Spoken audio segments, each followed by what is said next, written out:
I'm not going to spend much time on work. And don't look shocked. It's not that I don't think it's tremendously important, because it is. We've got to accept responsibility. We've got to accept the fact that we've got to perform. And as I tell the kids all over America today, now's the best time you'll ever have in life to get ahead. Now's the most opportune time in America that it has ever been to get ahead.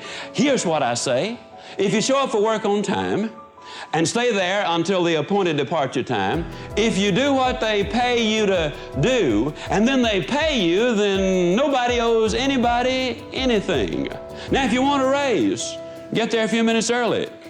Ask for extra things to do. Be cheerful and positive and optimistic and helpful. Don't goof off and try to get out of work. Deliberately seek the boss to find extra work, and then I will absolutely guarantee you a raise in short order. Now, your current employer might not be the one to give you the raise, but somebody down the street's going to see what you're doing, and they're going to say, that's the boy I want working for me. That's the girl I want working for me, because he or she are doing more than they're paid to do. That's the way you get a raise. Oh, don't misunderstand. You got to work. You can't be like this old boy down home.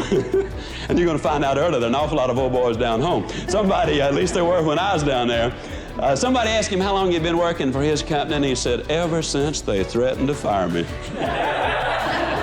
So that's about the size of it, yeah? But here's what we've discovered. If you got a good self-image, if you have your goals set in life, if you've got the right mental attitude, nobody has to tell you, go to work. That just follows naturally. So this is what we're going to work on, and you got to have a desire to succeed.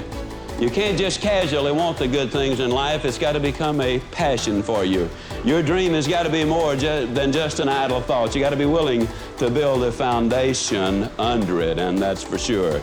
Now, we're going to be taking these steps, and quite obviously, ladies and gentlemen, I believe that these steps are what is necessary. But let me identify to you what one of the major problems in America is. One of the problems is, you see, we have said to people, all of these things are available. We've shown them the big homes, the big cars, the swimming pools, the jet set, the style of living that a lot of people say, yeah, I'd kind of like that. And then on the other side of the ledger, we have said everybody not only can get these things, but everybody deserves these things. America is a rich and affluent land, and everybody can get them.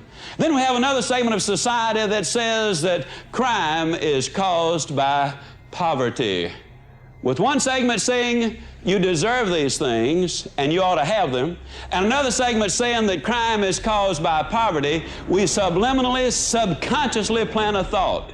Don't wait to get it. Go get it right now. There has never been a definitive study that establishes any correlation between crime and poverty. During the Great Depression, the crime rate was much lower in 1939 than it was in 1930, at the end of a decade of the roughest depression our country has ever had. So what we're saying is, let's start climbing some steps. You see, we could draw you an elevator to the top, but I'd have to be honest and say the elevator doesn't work. You're going to have to start taking these steps, and you're going to have to take them one at a time. But I've discovered that people don't mind taking the steps. If you tell them where they are, show them how many there are, and then tell them exactly how to climb the steps. But you see, you gotta climb the steps. You can't skip them. On September the 15th, 1944, in Jackson, Mississippi, at the YWCA at exactly 18 minutes after 8 o'clock, I saw the prettiest little girl standing over by the Nickelodeon. Now, some of you won't know what a Nickelodeon is. That's a jukebox, okay? And I thought to myself, boy, what I'd really like to do is I'd like to go over there and I'd like to grab her in my arms and I'd like to start hugging her and kissing her right now. That's exactly what I wanted to do. But if I had, she wouldn't be sitting here as my wife of over 30 years today, because I would have skipped too many steps. So I did something real original. I walked up to her and I said, hi. And she said, high. And the first thing you know, since it was a dance, there we were, a little YWCA dance, and we were dancing. And I got a telephone number that night, and we had a lot of telephone calls. And then one day I said, hey, we ought to be going out. And she said, okay. So we had a date. Then we had another one and another one. And then, you know, it wasn't but 2 years and 2 months and 11 days and 1 hour later that she became my very own. But we took some steps along the way. I don't care how bright you are in school, you cannot move from 2 times 2 equals 4 into analytical geometry. You got to take some steps. Now, the mistake a lot of people make is they get on one step and sit there. You know, that's not what I'm talking about either. What I'm talking about is taking these steps, and then you will get these things. A lot of people say, well, what do you do to get started? Well, let me tell you a little story. A number of years ago, I heard a philosopher say, you are where you are because that's exactly where you want to be. And boy, that sounded so philosophical too. You know, I went all over the country saying, you are where you are because that's exactly where you want to be. And the wise old owls in the audience would nod, you know, and say, that's right, that's exactly right. You know, isn't it amazing the number of us that want to sound philosophical? And then one night, I was in Birmingham, Alabama, on my way to Meridian, Mississippi, and the roads were under repair. So I stopped at a service station to get directions, and the young attendant not only gave me the directions, but he was kind enough to draw me a map. He said, now, sir, if you will follow these directions as I have laid them out, I'll guarantee you you'll get to Meridian with plenty of time to spare. Well, I followed the directions exactly as he laid them out, but 1 hour later, I was exactly 45 miles further from Meridian than I had been when I got the directions.